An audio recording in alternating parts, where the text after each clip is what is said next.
when Nonso see a girl, because the problem of this woman and Nonso, who now to the Modesty, Lagos, eba popria, and Kendibu Dodge, Onyumunam, Oriaka, Reveria here. Ya Jeba rape 6 years. Yeah. Away one at here, away decide there, where Papa Mamma, they are girl. They are you will some money, yeah. The job at a mamma will do be in a rala as you know. Nayata, no, over how many years? No more to me a year and half. No one can have like the bar and if the woman come, because when we have the cover on there, she will tell you this story very well. The boy won't pay a catcher. And when he come over a double logo, I got chopper,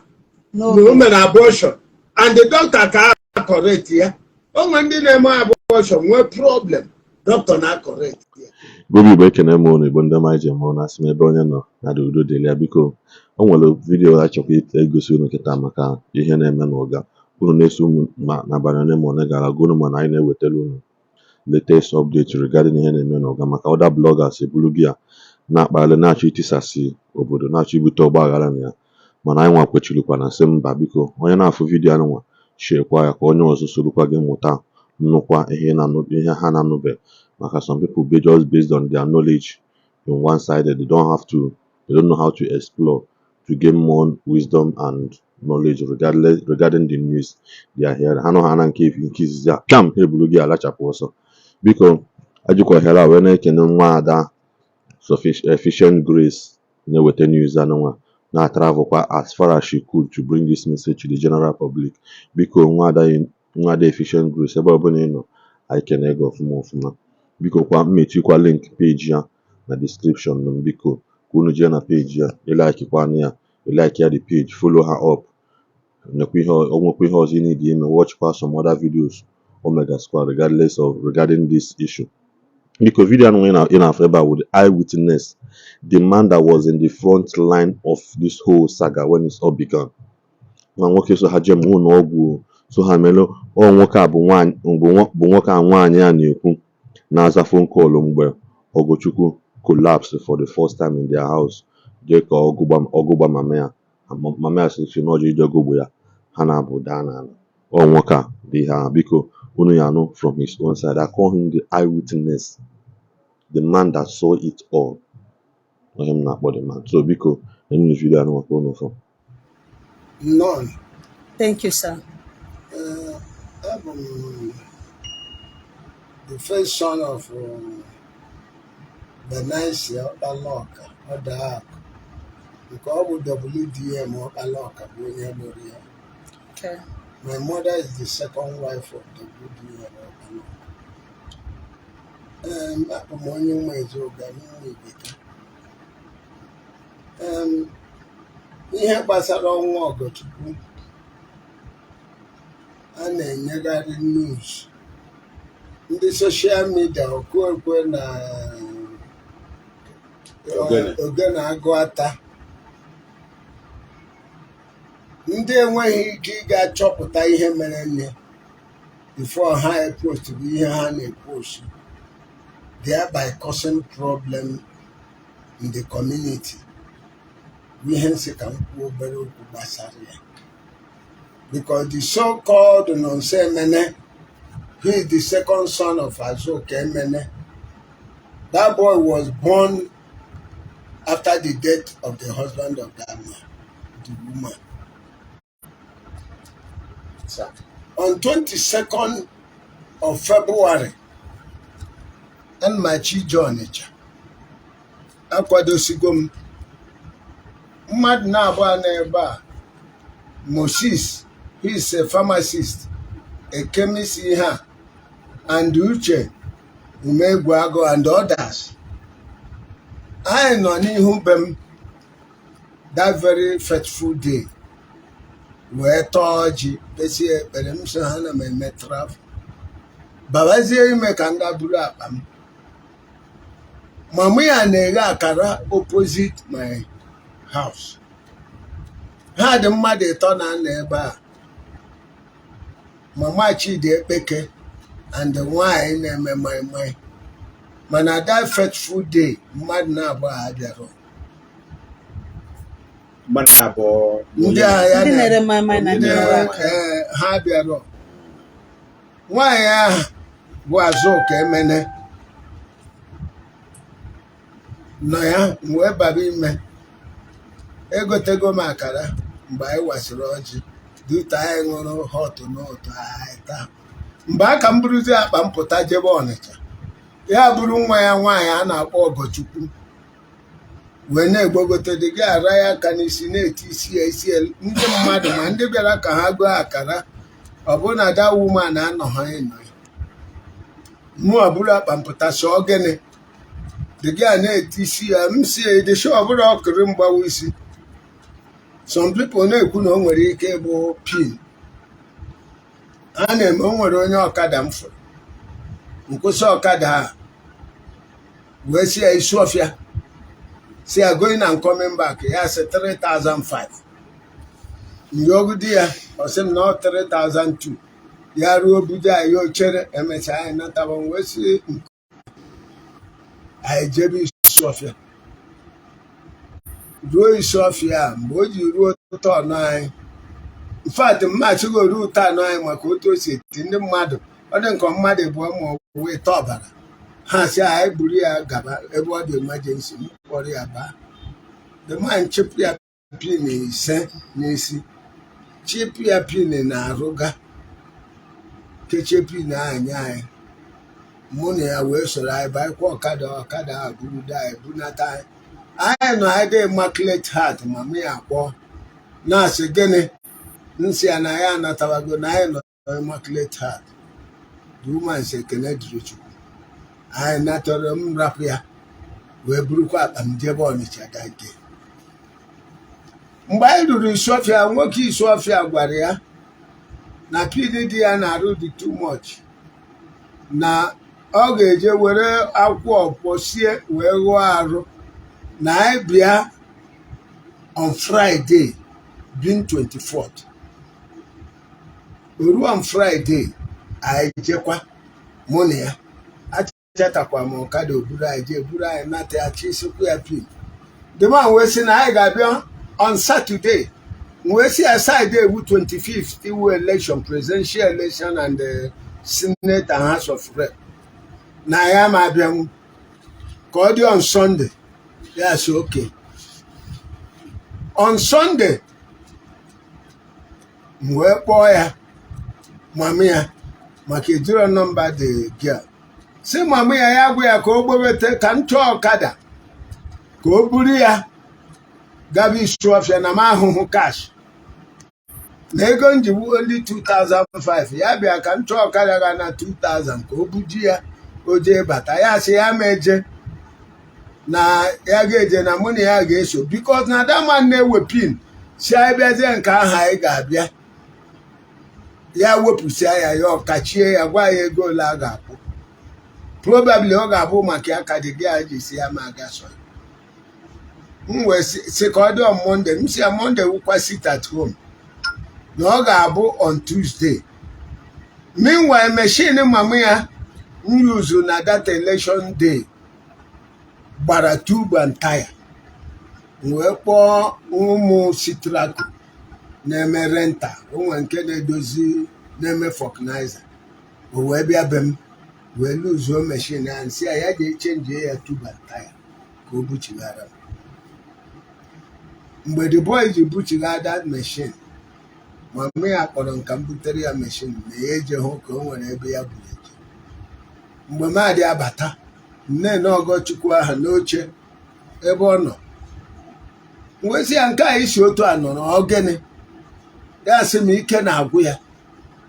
nsị a ga-etiri gị drip ya sị m nsị ịgwakwa mama gị na ike na-agwụ gị wee kpọba mama ya si n'ime pụta m wee sị Ogochukwu si na ike na-agwụ ya ya wee kpọọ ya ọgọ ya zi ya sị isi ike na-agwụ gị ịgwakwara ya na ọgwụ ya gotere gị nne jee na nke Moses na-ere ihe a gote gị Sprite ka ezi ka isi gwa ya na ike na-agwụ gị nsị mama ya na ọ sị ka etiri ya drip ya sị chọrọ ka ya jụọ ya na ọ na-atụ ụjọ ọgwụ ma o jekwa aṅụ ya wee jụọ ya si ka etiri gị drip ya sị mama ya sị mụ memezikwa kọlụ m na-eme mkpọọ Moses si ya biko ya were drip bịa. I still thanking God na Moses abịaghị immediately maka ọ bụrụ na Moses bịara ihe mere nwatakịrị a ga-asị drip etiri ya o wee bụrụ na ndị be God's way ezu ilo kpọrọ ya ka ọ bịa n'ime papa ha so he delayed a little na-akpọ ya na-aba si ka ihe this man ebe otu a ka ndị Abakaliki si eme ebe m na-aba na mba si ka m si kpọọ igwe anyị na enwere emergency ọbịa ha anyị nọzi mami ya bụ ahịa ime the girl si ebe ahụ maka anọ na pavement ya nọ n'oche the girl si n'oche binie mụwa na-eme kọl ana m akpọ that boy bụ Moses amaghị m ya ruo jee ebe ha gwuru olulu kwụrụ n'akụkụ ya aida na mama ya na-apụtasị m ele ọgọ nsi ọkwa ya na ebe nu ya si ọgọ ka ezi ihe ị na-ebe eme agbọghọ na-ahụghị ya kwe n'isi mama ya na-eje ebe a ihe o mewe ya mee ka onye na-eme ya sụtara anya ya ọ hagbukwe dada mama ya gbara bịa ka ọ ghọta ya ha na-abụ gboo mụ agbara within the period I'm sorry etinyego m fonu m n'ọkụ mgbe m na-agba ọsọ ka m ga-ekiri ha fonu m daa n'ala pịara isi glasis ya nkunye ha na-abụ ihe ọzọ nọrọ wụ dịbịalụ ihe ọdụdọ bido dọba ya chaka chaka chaka chaka nwantịntị ya mee ụwa ọ dị ekuzi ime mama ya wee rezie alam chee were ihe jie ya bee nsi ogene si ya nke a wugene mgbe ọ na-ebe akwa nwantịntị lekwe dat Moses na-ere kemis mkpọ ka ọ bịa tiri ya drip ka ọ na-abata mgbe ọ bata ahụ ihe na-eme na ya tụrapụ ma drip ya ma ihe agbara bịa mụ na ya jidozie dị ledi iwelie ya aka nke a ya daa yọ iwelie ya nke a ya daa yọ anyị lekọta anya ya bido mụ na ya ọ dị man pọmpụ ya nsoro nye aka ya bido pọmpụ ya anya esizi otu adị ma mụ ya gbara jee ebe a weta mmiri nsọ ofe ya deme ya gbara jee ebe a weta olive oil ihe a ka ọ na-agbagharị nọkete Moses wee sị ha na ọ dịka ume si na ọ dịka ume ya ọ na-ekunye nsị ya si ya ka anyị pọmpụ banyị mgbe ihe a na-eme onweghị ụfụfụ ma ọ bụ enete Chukwu mee ebere ya na-anata ọ dị nke ọmamụ ya tụtụrụ fonu kpọọ onye a na-akpọ Ejemba juru eze Nwabasi ise Sabataria kpọọ ya na mmiri erikwe ya dị ma ngwere ọsọ batakwuo ya ebe a with one other girl and o nwere mmadụ abụọ ndị ọzọ gbamata adị maka the woman nọ na-ebe akwa na-eti then mgbe the girl ji nwetatụ onwe ya buru ya jebe na what do you call it corridor boys quarter ka anyị debe anyị da ihe nsọ atụgara enwe nke na-ekpo ekpo the girl mee that na ibi na onye nọ na this my door ama anụ ihe ahụ mere nwantịta ihu dị ka nwanne ya nwoke a na-akpọ Nonso were ọsọ gbamata ịgbamata ebe a ya bido ịkwapụsị anyị ya na mama ya dị ka ha ọ na-adụ ọdịbịa si hapụrụ ya na ọ nwanne na ya wụ nna ya na ya wụ nne na ya wụ nke a mama ya sị ya ọ ga-enwere ya nwa ha na-abọji ịzọ mụnwa na Ojemba aha na Moses kpọọ mama ya si ya biko hapụrụ ya ekele dịrị Chineke na nwa a natabago ya bụ ya mana mgbe da Nonso batara ihe o tiri wu ọ kpọbara mama ya ọ dị ọsọ what do you call it occultic woman or what o nwere ihe ọ kpọbara mama ya si ya iriwego nke ọgbado gị iriwego nke ọgbado gị iwe na-eme ihe a na emesịa nwa nwụọ na ya ga-agbari gị fim n'obodo a na ị ga-agba ọsọ n'obodo a mama ya gị chalenji onye na-ekwu nke a Nonso emena mama ya gị ikwu anyị si mama ya mechie ọnụ rapụrụ ya ebe ọ nwanne ya buru ya thank God na o mere ihe a ya mabu ya gigigigi okwu ọzọ mama ya kwuru ị na-ebu ya ya akwụkwọ n'isi na door gate ya buru ya gbapụ kpọbazie da Moses ya bịa bute machine ya bute machine ya dọọ ya n'azụ nọpụ gbapụ onweghị onye nwe ebe ebu ya je mgbe e mechara da Moses chighata anyị nwa jụrụ ya si ebe ka unu jere ya si obi ya jebe chere obi anyị nọrọ na-akpazi nkata ihe mere o rughị 15 minutes Daniel nso buruzie machine kwụrụ wawawawawa bata jụba mama ya ụzọ ga-oghe oghe mama ya egheghị ọnụ o je mbasị ya n'ụzọ ga-eghe n'oghe ọkwachita ka ihe mere ya kwụmkpuo ime ruo ime o nwere ụmụ akwa ọchịara pụta ọ mgbe ọchịara ya pụta datịndị ka ọ na-aga ọsọ ọ bụrụ pieces of surplus ka mama ya kwuru okwu si ya gịnị ka iche ihe a ya sọ ọgọdọ ọgọ ya si ya ihe ọgwụ ọgọdọ wee soro ya baba ime bazie ime as the mother said because anyị anọghị ya na mgbe ahụ mama ya si ya ọchị nara je jụba ki ọsị ya ji ki mama ya nara ya ki kpọpee ụzọ jeze chịta akwa gown na top na rapa tinye na waterproof machie ya nye jeze kpọchi ụzọ ya si akpọchi ụzọ ahụ nye ya ki ọsịsọ mama ya si ole ki ya si ọgọ si akpọchi ụzọ ya wetara ya ki ya si ọgọ nke asabebeghị anya ahụbeghị onwe na asị gị si wetara ya ki nọ nso na gị na-ebighị n'ụlọ a na ya ma enye gị ki ya as the woman told us nọ nso wee jide ya aka wee hiribe ha na-abụ wee zọba ki on the process na a na-azọ ki ya ahụ gbajie nọ nso hapụzie barazie mba ọhịa ijema na-enwe trọbụl anyị ncha ka nọ n'iro ma mụọ ma ojemba ma Moses ma ndị ọzọ na-asị mama ya mesịa ya ihe na ya ga-egbu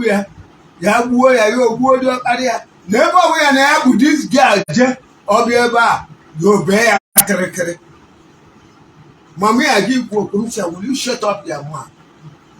si ekpebegodi ekpere ka nwa gị dị ndụ ya wụrụ ka ịghọ nọ nso ka ile ya mechie ọnụ ndị mmadụ ya muvukwa papa aida na ọ chere obi nwa ka o jere n'ọkwa 15 minutes again anyị nchakọrọ ya kwụrụ chigata ha with machine kpọọ da Moses si ya je wetara ya hot ọ dị snap or what ya je wetara ya hot Moses gbaje je wetara ya hot Moses wetara ya hot o ji ọjị o ji akwa o ji ọmụ n'aka bana na-aga na-eme ụmụ amansi mama ha wụọ ọjị aha na-atụ otu ebe a ya atụ ebe a kụwara akwa ha banye ime ihe ọzọ anyị nọziwo witi họtụ ahụ janwe ichigatazi na ị na-efe họtụ aha gwam fere ya ọ na-apụta na main road igbowarara ya onye ọ kụwara dị hot ya muvukwa na anyị nọrọ na-ele anya mgbe ahụ mama ya nọdugo ala nọrọ na saịdị ugiri ọ dị ka o nwere nnukwu okwute dị ebe a sote agba ya ka anyị na anyị na-ele anyị anọkọta anyị ahụ were nna ndị mmadụ lasaba mụa lasa with Moses ya mesịa either on Tuesday I called the mother si ya ke ka nwa mee ya sị na ahụbekwa nwa isi isi ahụ nsị ọ gịnị eme na ọ ka nọ be nọ nso akwa ọsị ya bịa obe ya kịrịkịrị ya chọbeghị nwụ n'ebe a ya nọdụ ya mma either on Thursday or Friday I travel again anata ya till Sunday nata Sunday kpọọ ya na phone si ya nwa ghekwane ya sị nya ahụbekwaghị ya na ya je na nke vice chairman Wodan ọkpalu ka eje jesi ya biko ya kpọọ ya sekuriti ka ya were je kpọrọ nwa ya na ọ ma na nwa ahụ adịghị ya nwatakịrị a sizie ya ọnwụọ anwụọ ebe a ka ọ ga-akarị ya mma dan si ya ya sị dan na ya meje na ọ sị ya trọs ya obe ya kịrịkịrị na onye a bụ obi ọjọọ dan wee sị ya ya gaba akwamozu ọ na-aga datin happened on Friday onwe onye a na-akpọ ụzọ okwu kashi ọ sị obi ekweghị ịga akwamozu a ya n'obodo mba muvuo na nke Ojemba gbuo duruo eze nwabara jesi Ojemba biko inyere ya aka na nwa ya lekwe Ojemba wee jụrụ ya si onwe foto nwa gị aha dene onwe ya weta na ọma na Nonso dị so bad na ọma mgbe o were aha eje na-arụsị one bedibia na Ekwulọbịa gadebe so na ya amaghị akros ebe anyị ga-akpọpụta nwere onye ya pikcha onwe ekpere ya ga-eme ka nwa nwee ike pụta ya omee nwaanyị si ya je chọba pikchọ ọgọ mmadụ anaghị ewetara ihe odere chọdo nwe nke ahụ ya ọhụzie nke dị ka kalenda ekori na ahụ aja ya ojekọrọ ya were ya wetara Ojemba akwamozu anyị ya ejetighị as gọọmenti want it on Sunday aha mgbe m lọtara ebe 9:30 kpọọ ya nọ n'ebe njem ya sị ya ahụbe nwa ya ọ na-eweta aka to 11 nwa ya ahụ jere na-abatabeghị kpọba ya mọmị ka ya bịa makụọ nwa ya ahụ gbaba ọsọ ya ọkpọ nwaanyị a na-akpọ mma miracle ya na ya bi si ya biko gba ọsọ ga-akpọchie geeti ha na nwa a ga-agbapụ nwa a jeze kpọchie geeti otu ya na ada woman si merezie ya endie ọpụ n'ụlọ ekpere dam mgbe a na-abata nwatakịrị a na-asị dan biko ya nyere ya aka ka dan na-ajụ ya gịnị na-eme gị ya sị dan na ya amaghị ihe na-eme ya eme so that was how mụnwa si hụ ya mgbe m bịa be ha ọ gwaziri m jee n'ebe ahụ si ya nwatakịrị a jụọ dan sị na ọ na-erespond to treatment na ọ na-akpado ike ya otu ya ịga mana ọgwụ ya nyere ya ọṅụrụ na ihe a mere ya ọ na-arahụ ụra na ọ bụrụ na o sote adị cool by tomorrow ya ga-ewepụ ịga ahụ nkele nọsị ya mesịa laa anọzi m one day the woman kpọbakwa m na ọ pụrụ na menses either after 3 days na ọ banyere na menses danụ sị na enweghị ebe ndị mensis na-anọ ịmago ndị sabat nsọ ha na mama ya ga-abịa kpọrọ ya laba n'ụlọ mama ya jụrụ ya si otu a nwa dị ka ya ga-akpọrọ ya laba n'ụlọ wee gbapụ wee jebekwa na nke Ojemba bụ duruo eze nwabasi jee yọba ya duruo osi ya na ọkwa ụmụ ihe ada anọ na-asọ ya mana ya nwere ebe ndị mensis na-anọ ya kpọta ya mama ya wee mee ha ọ mụ na onye a na-agba onye isi egbe onye ụmụ Ezeala a na-agba onye isi egbe bụ meshin adọ ya m nọchikwu ya eburu ya wee jee na nke Ojemba wee mee ya admit Ojemba ha mere ya admit adịghị eru ya nso because of mensis ahụ ọnụ o weta ọgwụ ya dọpụrụ mama ya were nye ya 2 days or so one night mụ na ma dọkịta ma ndị ọzọ nọ n'ihu nke m around to 10 after 10 I couldn't say precisely mama ya kpọba dọkịta ya wetara ya mgbe unu ga-ịkpọziri high priest onye high priest onye ka nna ji ọfọ jisi anyị kpọrọ ya jebu n'ọgwụ that night akpọgidoro m onye keke nke kpọrọ fon ya dị switch off onye nke kpọrọ fon ya dị switch off until around 4:30 chi ofufo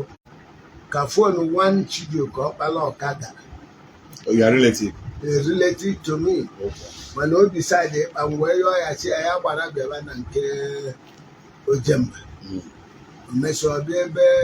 either to 5 or so ma Moses that is the boy nke na-ere chemist mana ha ncha nye aka bụrụ dị ga adọghị na keke sorokwa ha gbara jebe ụlọ ọgwụ mgbe anyị ruru ụlọ ọgwụ dị Hope for Tomorrow dị na Pe Junction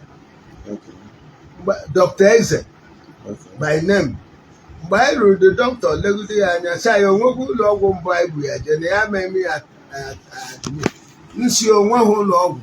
anyị amarọ na ọ bikọsi ha elelego ya nwere ihe ha ji legudo now find out that the blood is 10%. They didn't tell us. Ya megudo m yọba ya sị ya doctor don't do that. Ya sị m no way m si onwe ihe ga-eme this guy biko admit us ya kwube nsị ọkwa ebe a mụnwa dịghara ebu my auntie Born a woman emergency. Kezaya abia kama abia eba. And then Emeka abia come say, I call this doctor and tell the doctor to admit us. Emeka was that doctor. Mr. Doctor, I said, I admit.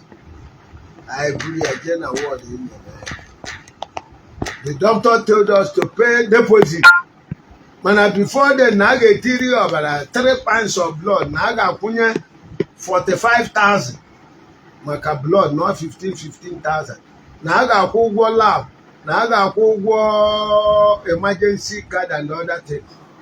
I call that Moses because mommy and I trade TM yadi. Oh yeah. You see Moses Biko pay him 45 and 60,000 to these people. Can we get video respond? Now when MSA with the ATM wire, he would have the boy did it like I told you.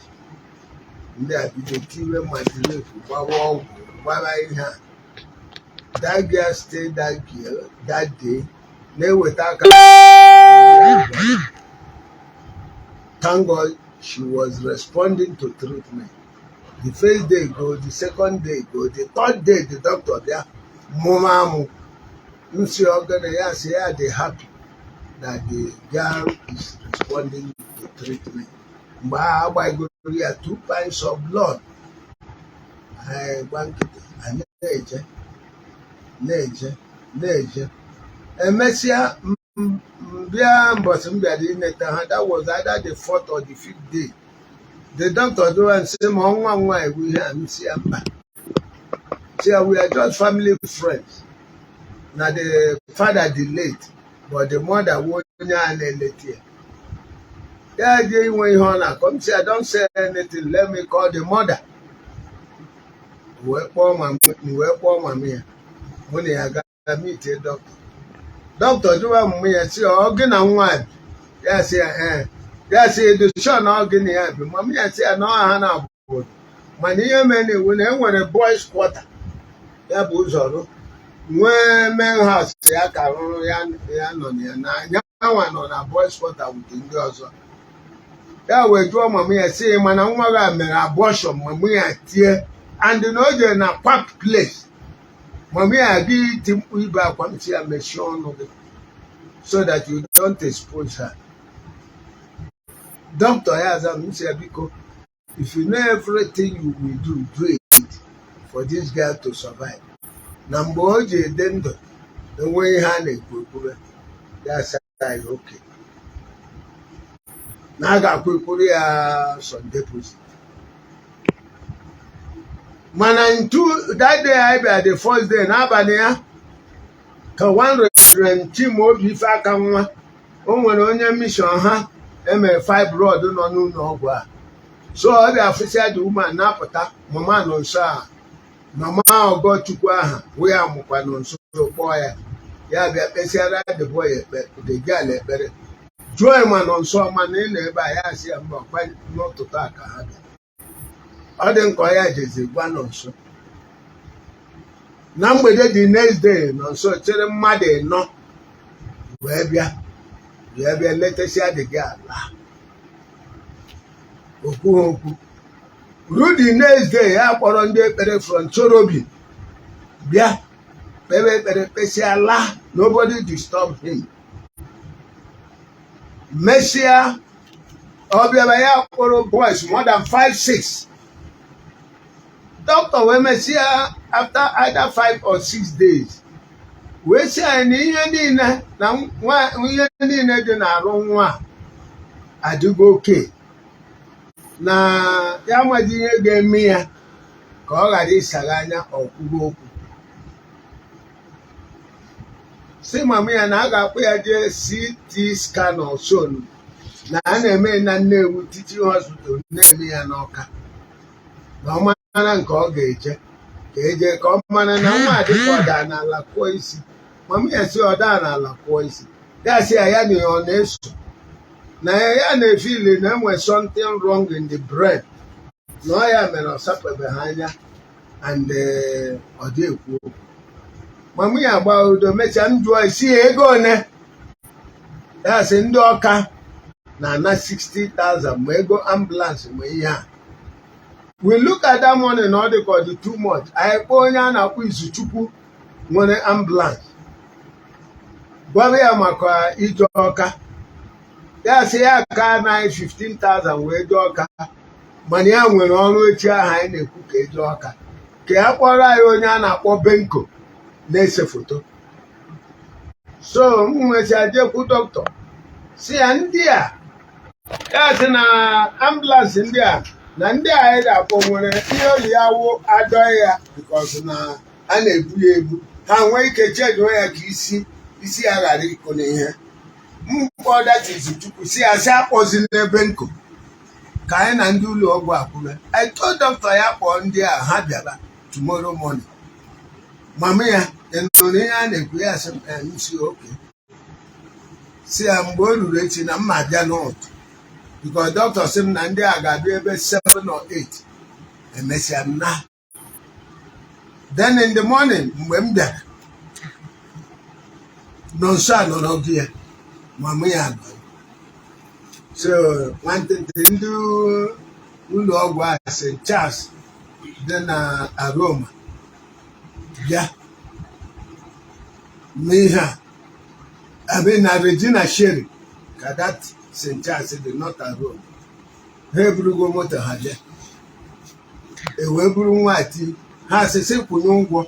na ha na-eme ka ha jee bute mmadụ na Ekwulọbịa na one hospital again. Wee si ewuo n'ụlọ gwara anyị na moto 25,000 na this stage wụ 35,000, that makes it to 60,000. Si the boy ebe ọ na o nwere onye ọzọ unu ga-ebute na Ekwulọbịa na unu ga-ewepụ na anyị 10,000 ka anyị kwụzie 50,000 ebe ọwa anyị ga-akwụ ụgwọ ndị akwụọ. Si unu natazikwe ndị a 60,000 unu nwa ka ọ gbata, ọ bụrụ na ọ 50. The boy mesịasị anyị ngwasị iji ekwori ya 50,000 na ha ma apụkwa ma awụrụ na ha enweta ha ala. The cell called Nonso called me wee sị m ha sị ogene, m sị ha asịsị kwere ha 50,000. O nwere ego ọ dịghara agụgharị. I don't know if that money is up to 20,000 or so. Mgbe eji kpọọ 50,000 ya wee nwa ya dụọ azụ nọrọ. The boy na-asị ọ bụrụ na adị eme ya butuo onye a jebe ibu onye Ekwulọbịa. Ma mụ ya akpọ m sị mụ biko mụ gbajie na akpa ka m weta ATM ya ka m gakwere ya ụgwọ. M wee gbaje were ATM ya na akpa gbara jaba Nweke Ekele gaa mitie dị Moses na-ere kemis o nwere POS. Mgbe o ji tara ya ka ọ kwụnye ụgwọ bụ na netwọk agaghị aga, m si ya biko si na akaụntụ gị transfera these people 50,000 na akaụntụ ha nyere m. Mgbe e mesịara iwere ego, which he did like that. Mburukwa machine gbachiga azụ. Na-eru maspana a lot of people n'ebe ahụ. Mgbe e were the receipt of the transfer menye the man si enwetabeghị alert. The same Nonso si ya n'ebe ọ bụ na enyego gị receipt dị gabane na the alert ga-abata. Nwantịntị the alert bata, the man si ya enwetago ego. Mama ya abanyego moto ka Nonso banye moto. The man si na ofu onye ka ya ga-ebu, onye ga-abụ in case ọ bụ na eme the first what do you call it, CT scan, o nweghị isi eje eme ọzọ onye akwụọ ụgwọ. Nonso ahụ wee pụta wee kpọọ nwa Asamankwe ya na iso eme ha na-eme ekpere, amara mgbe ekpere they know best known to them. Nwa Asamankwe a wee banye moto. Mama Nonso, who is the mother of Ogochukwu, wee jụọ the boy, o nwekwara ego o nyere gị ị na-abanye moto? Ọkwa ịnụ n'ihe onye bịara ibu ha na-ekwu na enwere ike eme nke mbụ enweghị isi akwụọ ụgwọ ọzọ. The boy so nweghị ego o ji. The woman si ọ bụ ya na-agba onwe ya, ọ na-agba gị na-agbakwa nwa ya ahụ adịghị. Na ọ bụrụ na iji ego gị rituo, the boy rituo. Anọ m ebe a spana nọ, spana wee sị ya ka eso ha were ga-aga. Mana ihe mee na-ewu na taa ọ dị ka dada ewu oye na o nwe ka o si dị. Omenala ebe ọ bụ na ihe ebubego ga-ebanye n'ime moto. Mgbe wee gbachighị azụ wee jekwa na akpa dị woman wee jee weta ATM ya ndebere fọị na akpa m wee soro baa moto dụmanụ juda mama aba na ofu onye ka ọ ga-ebu nsi ya biko ka mụ na dị woman manage ewansi na ọ bụrụ na o ruo ọnwa ha otu o si ya eje gbagharị imere ụlọ ihe a ma ọ bụrụ na a ga-emegharị ihe ọzọ dụman mesịa mee ala anyị pụọ ruo ekwulọbịa bụrụ ndị nke ọzọ jee ka e ruru mesịa the first scan ebe ekpọọ nsị na ihe ha na-achọ na onwekweghị ahụ na enidiri imegharị another scan and a ga-akwụ 35,000 which is the cost nsị ya sị na agwabụ ha chema accident ha chọrọ na enweghị ihe ọbụla ha hụrụ n'isi ya na-eme ya ka ha kpọọ ọga ha wee pụọ kpọọ the man nwe that very place ya wee bịa imegharị ihe a wee kwụgharị another 35,000 making it 85,000 the woman wee na-asị ma ọhụ na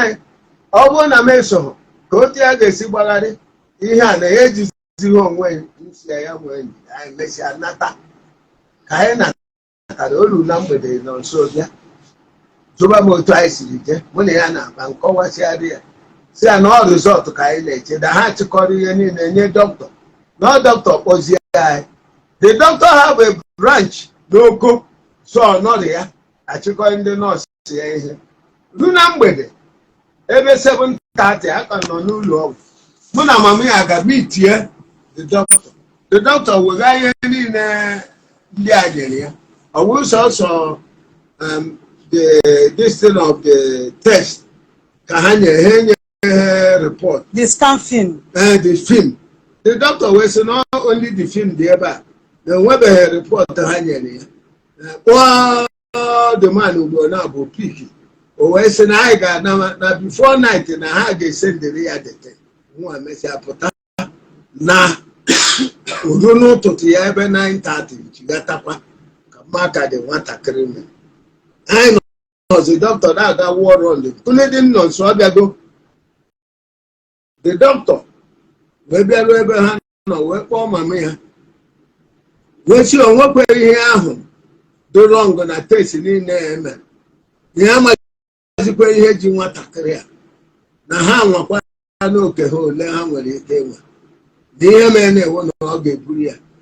ka o jebe mana ma nwere ihe dị wrong on spiritual na ha nwabụ ndị ụlọ ọgwụ doctors adịghị ekwe mana ya na-ekwu na there is something wrong somewhere na ya ga-edere ha bil ka ha kwụọ ụgwọ ha ka ya discharge ya woman tie mesịa anyị lasasị ya na mgbede dị woman kpọọ m sị na ha enye na ha ede n'ebili ha na ọ ka m bịa ka m were ATM m ka m kwụtọpụrụ ha ụgwọ ya nwere ihe ọ na-eme mbịa were ATM ya jee kwụtọpụrụ ndị ụlọ ọgwụ ụgwọ ee ya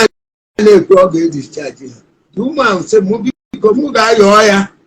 ebe ọ sị na ha emesigodo ya ma ha ihe na-emezini na ọ dị ka something spiritual ka ọ hapụrụ ha ka ha nọtụ ebe a ka ya wee gbagharịba wee mara ihe ya ga-eme wee jekwu the doctor wee sị doctor today is Saturday and they want to discharge them biko gị nyere ha till Tuesday Monday sit at home ka the woman nwee ike o nwee ebe ọ ga-achọta ndị spiritual nwa ka eme ihe a the doctor sị m na enwekwa ọnọdụ ha ga-anọ na ha ga-akwụ ụgwọ m si ya no problem akwe clear na bil nke mbụ ya sị wee gbapụ wee jebe ebe m na-eje sabat bụ na Living Mountain nke onye ka nna ji ụfọ that was around after 4 wee ruo kọgharị ya si ya lee wee sị na ya na-eme travel na ya ma nne ya and he's coming back ga-abụ on Monday evening na enyi dị na alụda gị ala ọlụ ka e wee mara exactly what is wrong na ihe na-eme ya dị complicated ma ndị otu na ije ejere eje nsi oke wee mesịa nata kpọọ mama ya bụ ya si dọkịta ya biko ọkwụ na ihe nyọrọ na by Tuesday morning onye kasị ya ga-abịa na anyị ga-eburu ya the doctor si oke wee hapụ ya the doctor came back si ya na o nwere ọgwụ ọzọ ya sị ka agbaa ya try ya na ọgwụ a nọ 10,000 the one Mami I wee sị ya ihe ọbụla ọ ga-eme ka nwa ya dịrị ya ndụ ya mere. The doctor now start treatment again. Anọ m on Sunday, mami akpọọ ya na the doctor sị ya ga-edischarge na ọ na-abụ n'ebe ahụ ha nọ bụ emergency ward na onye abịa na-achọ itinye ebe onye asị mba na ya ga-edischarge ozi ya ana m egbogote kpọọ the doctor si na ndị ọgụgụ hapụ ndị a ka o ruo Tuesday or Monday evening ese ya asị mba na ha ga-ala nsị what is wrong ya so onwe ha nsị doctor ịhụla na nwa aga ya so onwe ihe na-eme ya kwa ya gwara ya na everything dị na-arụ ya dị 100% nwesi obi si ya na ọ ga-adị mgbe kpọọ onye ka nna gị ọfọ ya sị the doctor si anyị kpọrọ ya laba na onwe ihe ga-eme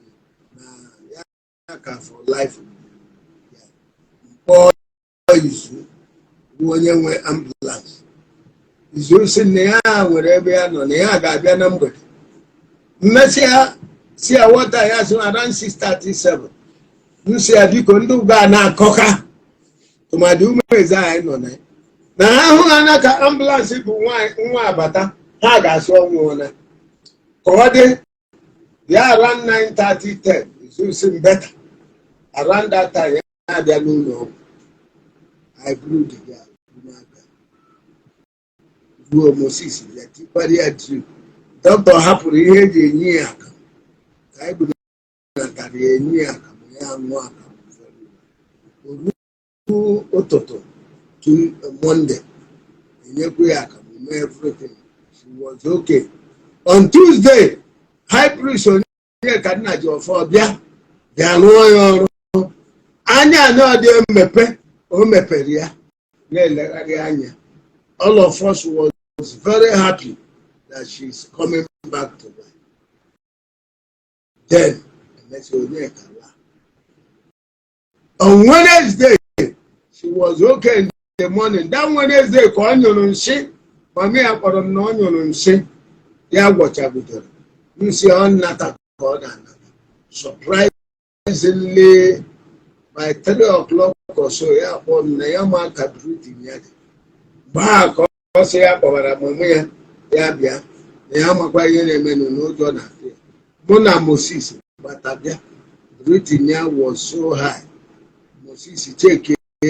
drip note ya nwantịntị ọ dịka breathing ahụ na-abịa normal. Anyị kpọọ ya si ya dị breathing na-abịa normal. Mụ na Moses ya na-ere kemis na obodo gwọọ around 5:30 to 6. Amaghịzi m ihe mere around 6:30 or after 6 mgbede ebe a ndị be ha bịara mama ya na ihe a bịara hụ m kene m si m agha m si ọhịa ahụ mụ na ha soro gbedasie anyị eruzie ebe a mgbe ebe a Britain adịghịzi nnọọ mkpọbada Moses si ya biko bịa ka mma m ihe a. That was how we found out that the girl is gone. That she's no more alive. Mommy, I will cover why and the other upon money. And we are working upon Nonso. A bronca, Nonso cause of Nonso car war, Nayochi only blood. Where's Hannah? Oh, boo your poor, I think only Monaha, either spanner. Spanner wee sị ya gbana Nonso nwa nke a ya sị ya mgbe ya asịsị dị ekpe ya wee sị ndị asị dị ekpọọ ya mgbe ha jezi ka akpọọ na nsasị that Nonso dewere Abakaliki n'ọnọhụ ya onye nọ na-enwe ịma njọkụ ya na ibi bụ onye gwa ha na o dewere Abakaliki mgbe ihe a na-eme anọzi m ebe a so ha were chigata azụ. Around 7:30 to 8, Nagazi eba. Somebody when I said na ya hụ na post na so post. May your soul rest in peace, my sweet sisters or so again. You see a post ya said. Nsi o post ani yo post you. Mgbe bụ nwatakịrị a wee jebe ụlọ ọgwụ ka eje mee ya CT scan. A man o sere picture the girl ebe a dọrọ ya na moto postuo na-ayọ ndị enyi ya nwoke na ya na-ebugharị nwanne ya nwaanyị na ike agwụna na ego ya agwụna onwe ndị ga-enyere ya nọnso emena ịghọtago na ya ike agwụna na ya na-ebugharị nwanne ya nwaanyị nke a gwagharị mgbe dọkịta na-aba mba sekwu ikwuori ọnada 50,000 nọnso aha je dọkịta were akaụntụ nọmba nye ya nara akaụntụ nọmba dụọ azụ la onweghị kọbọ ọkwere out of the whole money expended n'ụlọ ọgwụ about 260 something thousand adịghị nke eji jee CT scan nọnso ewetaghị kọbọ ọ na-egwuri ịghọtago so mgbe ya were oposu aha na ihe na oposu aha dọkịta ji si ya ọ na-abịa ebe a ọ bụrụ na ọ bụ sọsọ ya chọzi crowd ịghọtago chọọ ihe mere na otu aka m si hụ ya anọ m be m efetufu day nwa aha nwụrụ around 10:30 mụ na ndị mmadụ nọ n'ihu be m maka onwe ka m so ya ma ndị sekuriti na-anọ ebe amali anyị nọ na-aṅụ mmanya hụ mkpọsi na-ekwofoni nwanne uche umegwu agụsị ebe ka dis boys ibuzi mesi na-ekwofu otu a anyị ama ha na ọ azụ ka emere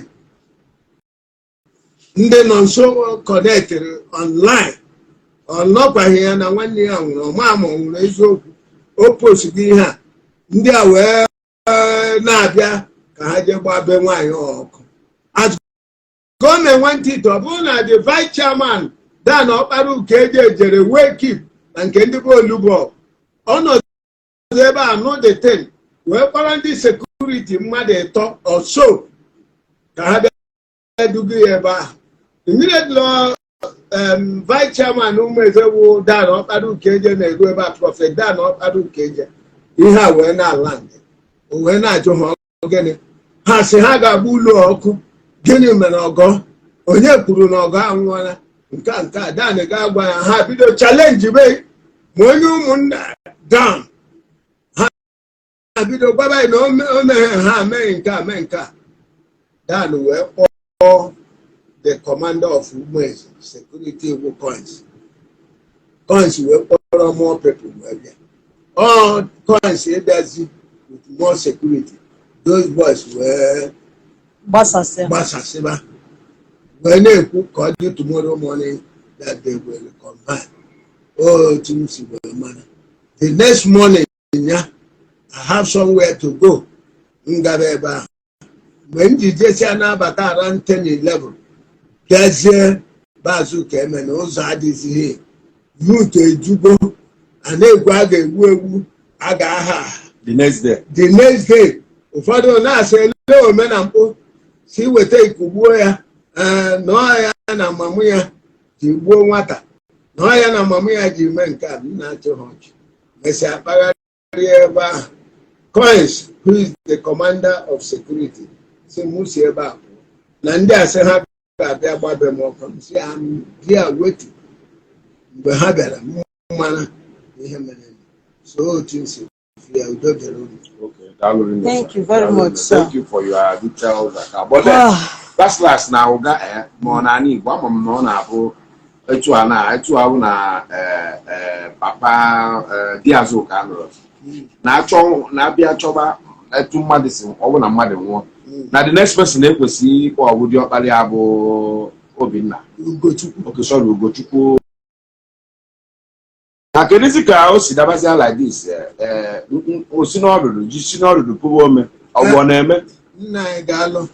what happened is mgbe nwa akụbiri because mgbe ọ na-aya mama ya kpọrọ Ugochukwu bụ ya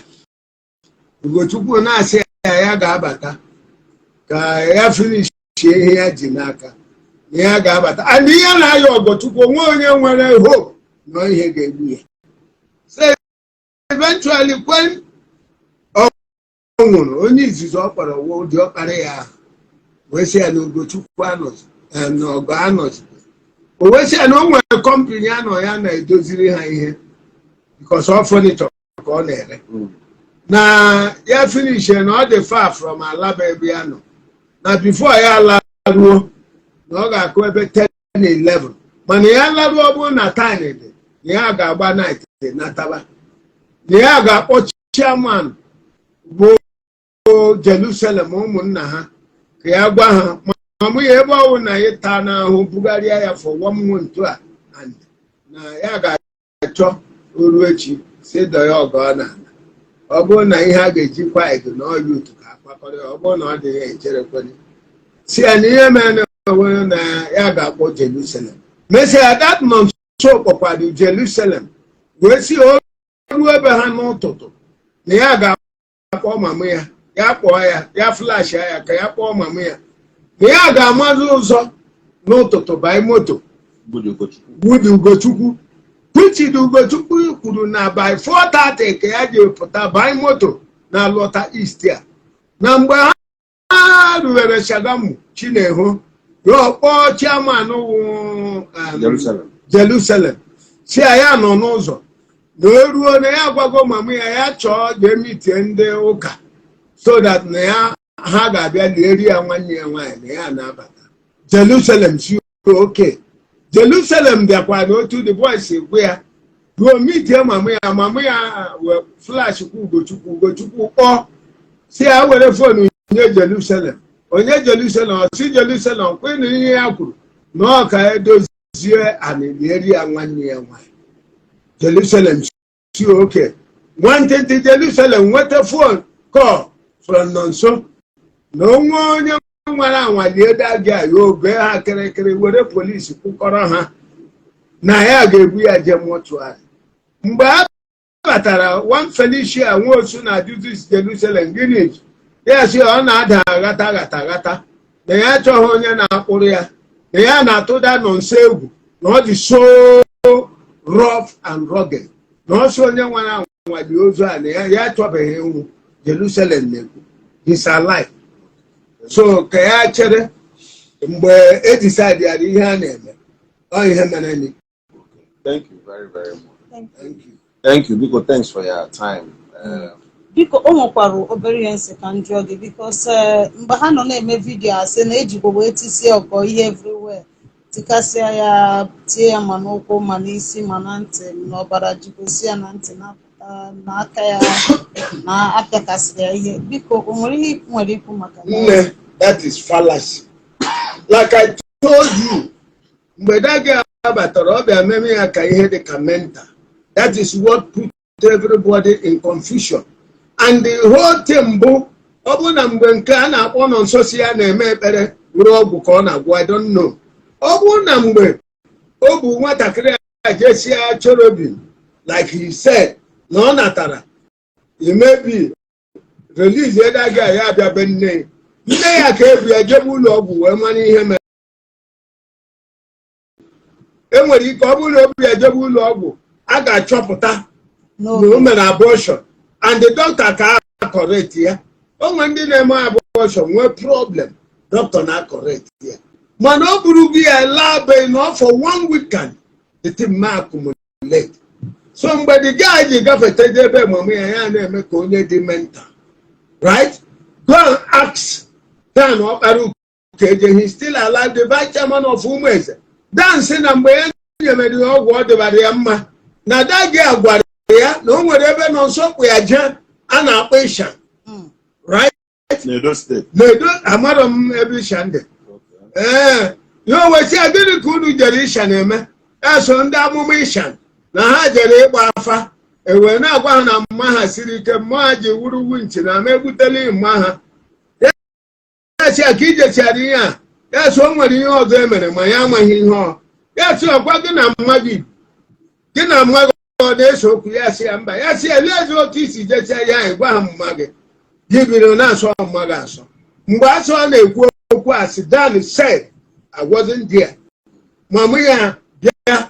buru mmiri ọkụ ọ ga-ejisa ya ahụ gafee mama ya gafee ha na ya close that conversation she didn't discuss it Dan na-ajụta ya mechie ọnụ mama ya mesịa bịa kpọrọ ya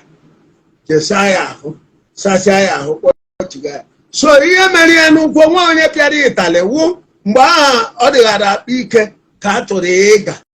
ịga wee nye elote uwu n'ọnụ ya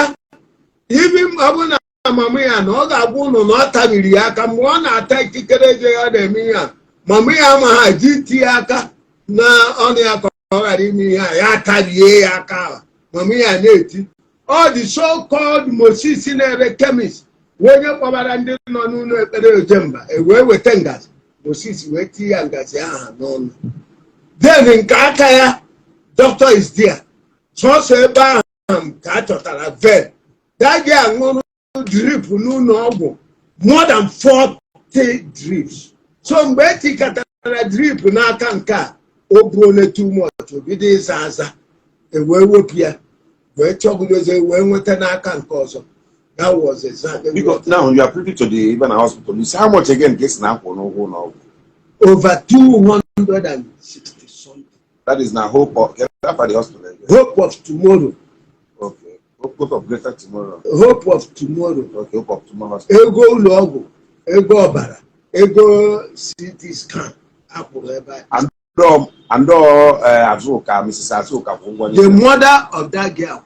Nonso one naira. Oh, what a 50 coke. The last time, okay, you have another question. No, 50. Okay, close up again. Now close up. Why have again? I beg I know chief from Moabo Daikechu Upper Lock. Daikechu Upper Lock. Yes, I'll go able to me here, Madam Omenala.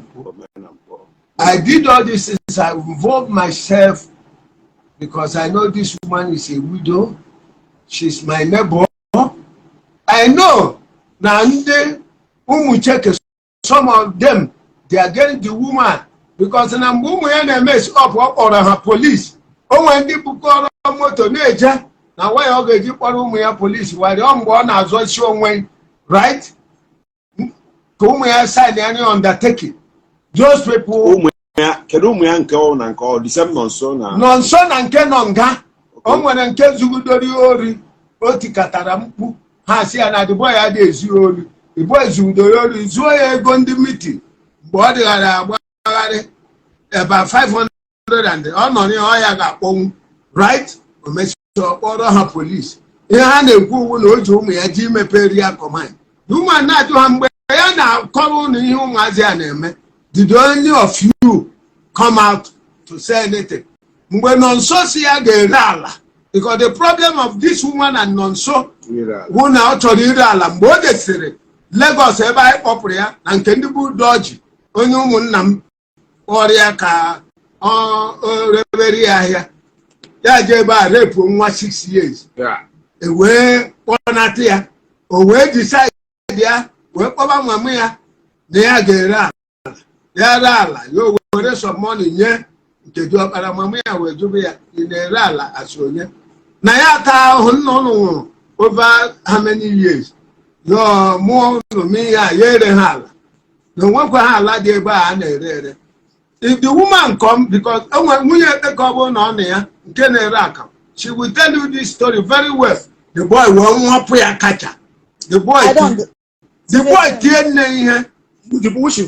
that Nonso the same person. Yes. Gịnị ka a na-eme ndị ụmụnna ha bụ ndị ụmụ cheke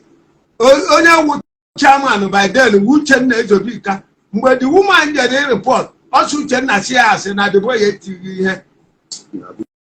because of some reasons.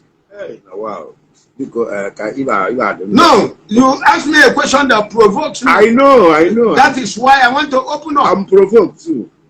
Okay with you gotta go. Wow. Because no one at the woman by that time, the